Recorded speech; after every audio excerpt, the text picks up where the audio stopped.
জীবনে এমন কিছু কাজ রয়েছে যা আমাদের কখনোই করা উচিত নয়, যেমন আশা করা। যদি আপনি আশা করেন আর আপনার আশা পূর্ণ না হয়, আপনি খুবই কষ্ট পাবেন। এবার আপনি যদি প্রতীক্ষা করেন, করতেই থাকেন, আর সেই ব্যক্তি যদি না আসে, তাহলেও খুব কষ্ট পাবেন। আর হলো তুলনা। আপনি যদি তুলনা করতে যান, তাহলে এটাই ভাববেন যে হয় আমি বা অন্য কোনো ব্যক্তি, এই দুজনের মধ্যে কোনো এক ব্যক্তি নিকৃষ্ট। আর এই ভাবনাটাই হলো অনুচিত। যদি আমরা কথা বলি সেই সব বিষয়ে যা আমাদের করা উচিত, যেমন পরীক্ষা।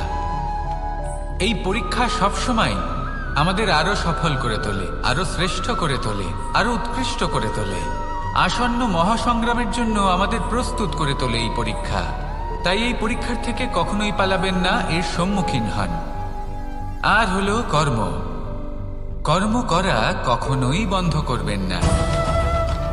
তুলনা করার বদলে কর্ম করুন, প্রতীক্ষা করার বদলে কর্ম করুন, আর আশা করার বদলে কর্মই করুন। জীবন সফল হয়ে যাবে। দেখুন, সবার শেষে সত্যি বলতে এই কর্ম আর এই পরীক্ষা, এই দুই আমাদের জীবনকে সুখী করে তুলতে পারে। আসুন আর আমার সাথে ভালোবেসে বলুন, রাধা রাধা। মানুষ তার জীবনে শিক্ষা এবং প্রেম, এই দুই লাভ করে তার মাতা, পিতা এবং গুরুর কাছ থেকে। কিন্তু মানুষ সবথেকে বেশি ভালোবাসে নিজের মাতাকে, কারণ মাতা খুব নির্মল চিত্তে ভালোবাসে, শান্ত মনে আমাদের অন্তরে শক্তির সঞ্চার করে থাকেন, আমাদের উৎসাহ দেন, বলশালী করে তোলেন। ব্যাপারটা কিন্তু এমন নয় যে আমরা নিজেদের বাবা বা গুরুকে ভালোবাসি না, তাদেরকেও আমরা অত্যন্ত ভালোবাসি, শুধু ওনাদের কঠোর ব্যবহার দেখলে আমরা একটু ভয় পেয়ে যাই। এবার ওনাদের এই কঠোর ব্যবহার আমাদের ভালো না লাগলেও অত্যন্ত আবশ্যক, কারণ মাতার থেকে আমরা যে শক্তি লাভ করি তা যেন নিয়ন্ত্রণ হারিয়ে বিধ্বংসী না হয়ে ওঠে, আমরা যেন কোনো কুপথে না চলে যাই, আমরা কখনো যেন দোষ না করে ফেলি। শুধু সেই জন্য পিতা এবং গুরু একটু কঠোর হয়ে ওঠেন, এবং ওনাদের এই কঠোর আচরণ ভবিষ্যতে গিয়ে আমরা অবশ্যই বুঝতে পারি। জীবনে কিছু বছর আমরা এগিয়ে যাই আর তারপর আমরা বুঝতে পারি যে বাবা এবং গুরু আমাদের যথেষ্ট ভালোবাসতেন, কিন্তু ওনাদের ভালোবাসার বহিঃপ্রকাশ আলাদা। প্রয়োজনীয় হলো এটা দেখার, এটা বোঝার যে শুরু থেকে আমাদের প্রতি ওনাদের আচরণ কেমন ছিল। ওনাদের কঠোর হওয়ার পেছনে ওনাদের ভালোবাসাটা বোঝার চেষ্টা করুন, ওনাদের চিন্তাটা বোঝার চেষ্টা করুন, ওনাদের পথপ্রদর্শনের আড়ালে আপনার ভবিষ্যতের জন্য যে পরিকল্পনা ওনারা করেছেন সেটা বোঝার চেষ্টা করুন। তখন আপনারা বুঝতে পারবেন ওনাদের ভালোবাসাকে। আপনার মনের মধ্যে আপনা থেকেই ওনাদের প্রতি সম্মান জেগে উঠবে। নিজের পিতা এবং নিজের গুরু, এই দুজনের প্রতি কৃতজ্ঞতা প্রকাশ করুন আর আমার সাথে ভালোবেসে বলুন, রাধা রাধা। আমি অনেক সংখ্যক মানুষকে দেখেছি, তাদের কাছে অত্যাধিক জ্ঞান আছে, শিল্প আছে, ধন আছে, কীর্তি আছে, কিন্তু তারা এই সব কিছু নিজেদের কাছেই রাখেন, এই সমাজে বিতরণ করেন না। কারণ হলো ভয়। ওনাদের মনে হয় যে যদি আমি এই সব কিছু সমাজে বিতরণ করি, তাহলে সমাজ আমার শিল্প হোক, ধন হোক, জ্ঞান হোক, কীর্তি হোক, সবকিছু চুরি করে নিয়ে যাবে, আর তার বদলে আমি কিছুই পাবো না। এটা কিন্তু সত্য নয়। সত্য হলো এটাই যে যদি আপনি নিজেকে এই সংসারের প্রতি সমর্পিত করেন, তাহলে এই সংসার আপনার প্রতিও সমর্পিত থাকবে। আপনি শুধু ধন, জ্ঞান, কীর্তি, সম্মান পাবেন তাই নয়, বরং এই সমাজ আপনাকে নিজের চোখে হারাবে, মনের মধ্যে স্থান দেবে। তাই এই ভয় ত্যাগ করে দেখুন কিভাবে এই সমাজ আপনাকে প্রেম সমর্পণ করে। আসুন আমার সাথে ভালোবেসে বলুন, রাধা রাধা। জীবন কিসের উপর নির্ভরশীল? ধনের ওপর, বৈভবের ওপর, নিঃশ্বাসের ওপর? না, এই জীবন নির্ভরশীল বিশ্বাসের ওপর। বিশ্বাস নিজের ওপর, বিশ্বাস আমাদের আপনজনের ওপর। কিন্তু যখন এই বিশ্বাস ভেঙে যায়, তখন মানুষের মনও ভেঙে যায়, আর তারপর সে অন্য কিছু করতেই পারে না। তখন কি করা যেতে পারে? তিনটে কাজ আছে যা আপনি করতে পারেন। প্রথম, ভালোবাসা। যাকে আপনি ভালোবাসেন, যারা আপনাকে ভালোবাসে, ভুল যারই হোক না কেন, তার কাছে ক্ষমা চাইতে কখনোই সংকোচ বোধ করবেন না। দ্বিতীয় হলো বিশ্বাস। যারা আপনাকে ভালোবাসেন, আপনাকে বিশ্বাস করেন, তাদের বিশ্বাস কখনো ভাঙবেন না। তৃতীয় হলো আশা। যারা আপনাকে ভালোবাসেন, আপনাকে বিশ্বাস করেন, তাদের আশা আপনার সাথে জড়িত। তাদের থেকে কখনো কিচ্ছু লুকোবেন না। এই তিনটে কাজ করুন আর এই জীবন সুপ্রসন্ন হয়ে বলবে, রাধা রাধা। মানুষের জীবনে দুই ধরনের আবেগ থাকে যা চিরকাল তার সাথে বসবাস করে।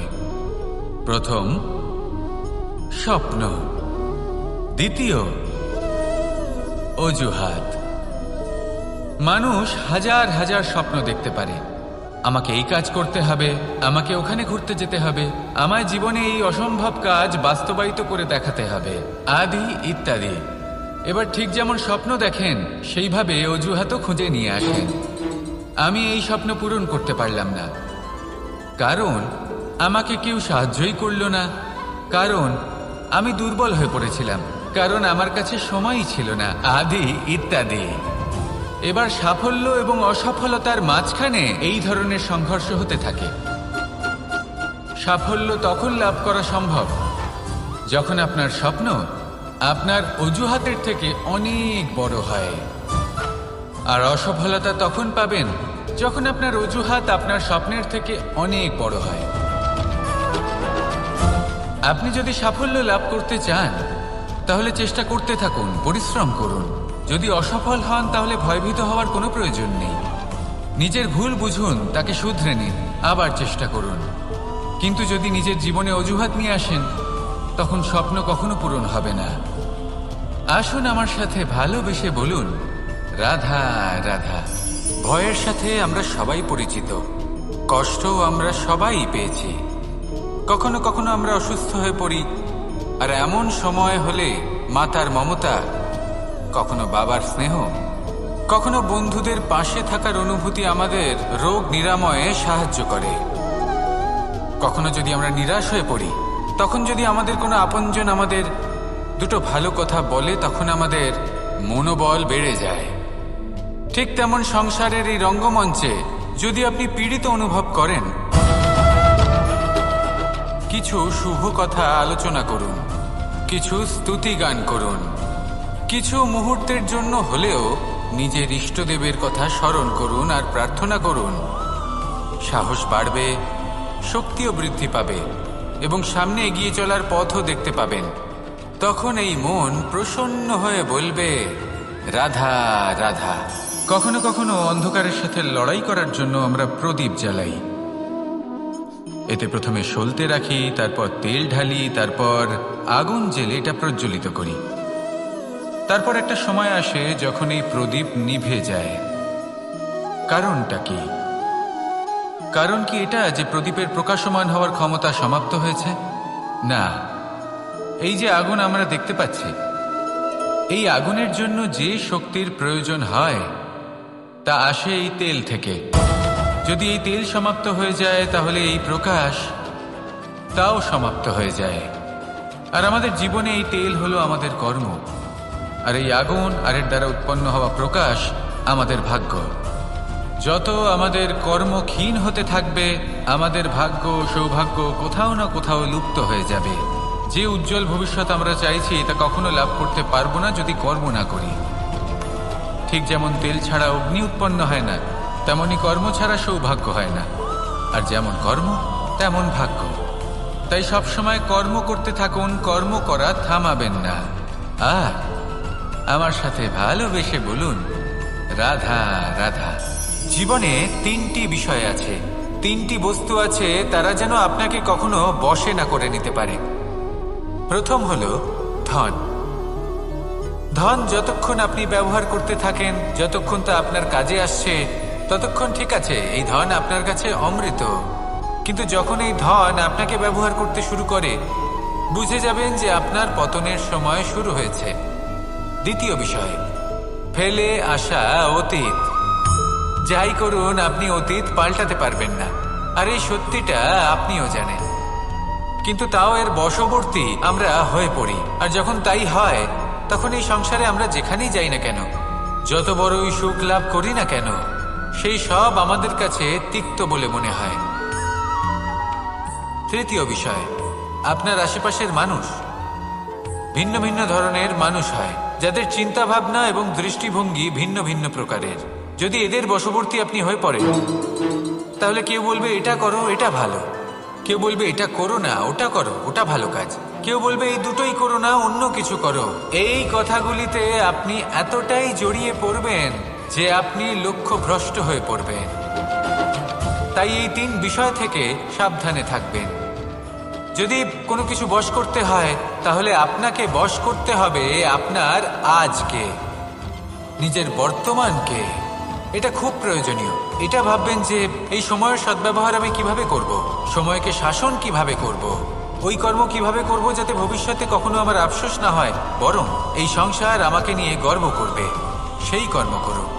আর যখন আপনি এটা শিখে নেবেন, তখন আপনি নিজেই নিজেকে প্রকৃত অর্থে ভাগ্যশালী করে তুলবেন। আসুন আমার সাথে ভালোবেসে বলুন, রাধা রাধা। অনেক সময় আমরা কারোর নীরবতাকে তার দুর্বলতা ভেবে বসি। হতেই পারে সেই ব্যক্তি উত্তর দিতে চাইছেন না, হতে পারে অন্য কোনো কারণ আছে যা আমরা বুঝতেই পারছি না। সেই জন্য তাকে দুর্বল ভেবে নেওয়া অনুচিত। দেখতে গেলে এই বিশাল সমুদ্র এও কিন্তু নীরব, শান্ত হয়। কিন্তু যখন সে রুদ্র মূর্তি ধারণ করে তখন কি হয়? সমগ্র সংসারকে বিনাশের পথে নিয়ে যায় এই সমুদ্র, প্রলয় সৃষ্টি করে। সেই জন্য কারোর সহ্য শক্তিকে দুর্বলতা বলে মনে করবেন না, কারণ যদি এই নীরবতা নিজেকে ভেঙে বেরিয়ে আসে, তাহলে তা বিনাশের সমস্ত সীমা পার করে যেতে পারে।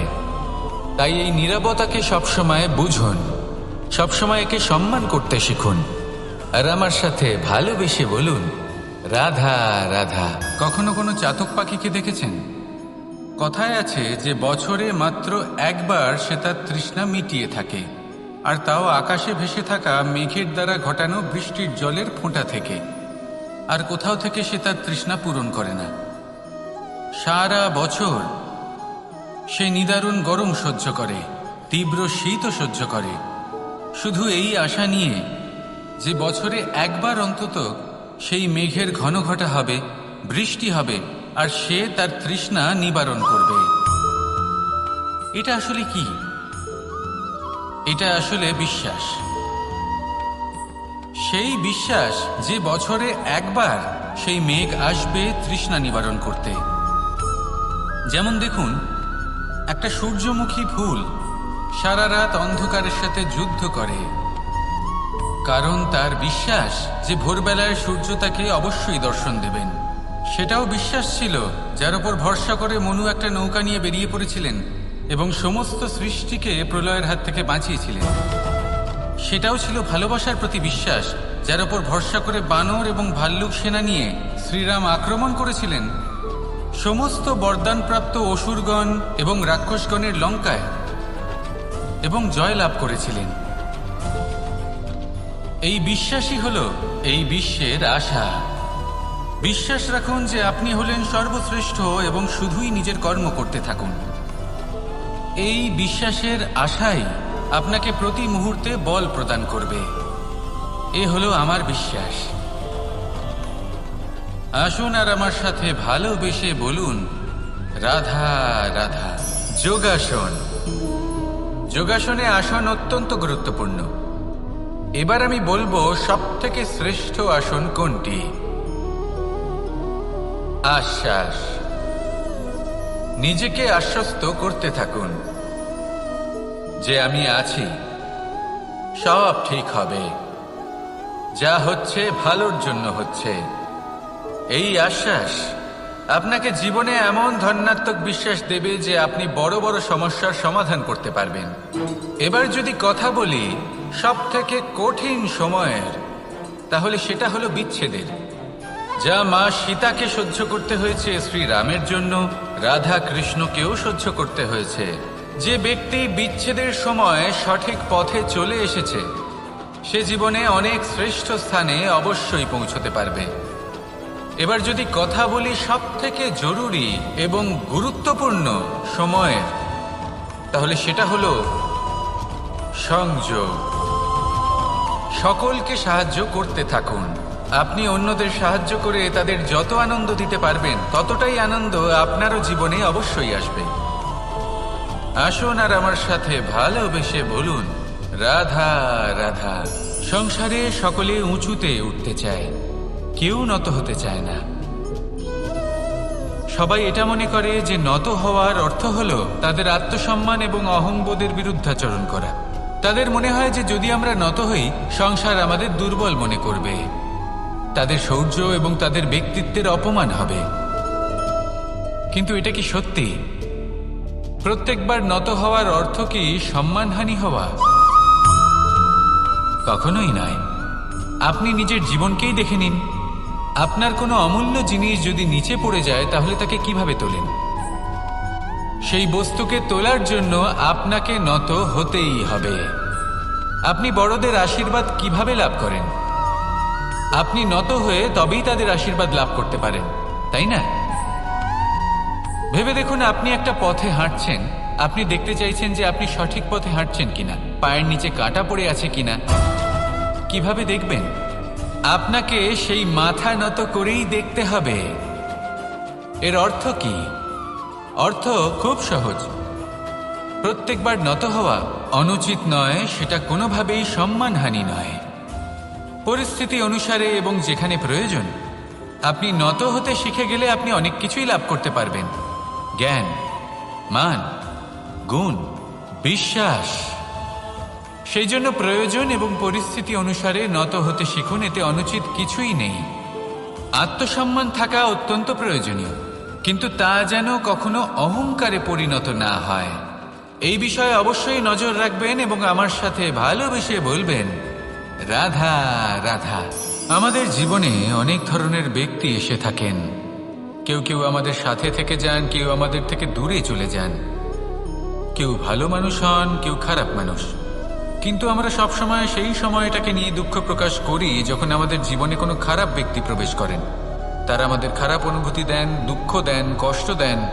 আমরা সবাই তাকে ভালো মন্দ কথা বলি। কিন্তু কেন? এমন বিভিন্ন ধরনের মানুষ, খারাপ মানুষ, ভালো মানুষ, সবার জীবনেই আসেন এবং সকলকেই একটা অমূল্য শিক্ষা দান করে যান। এবার আপনি নিজেই ভেবে দেখুন, জীবনে যখন প্রথমবার আপনি আগুন স্পর্শ করেছিলেন, তখন আপনি একটা শিক্ষা লাভ করেছিলেন যে আমাকে আগুনের থেকে একটু দূরে থাকতে হবে। তারপর আস্তে আস্তে আপনি শিখলেন যে কিভাবে এই আগুনকে নিয়ন্ত্রণে রাখতে হবে।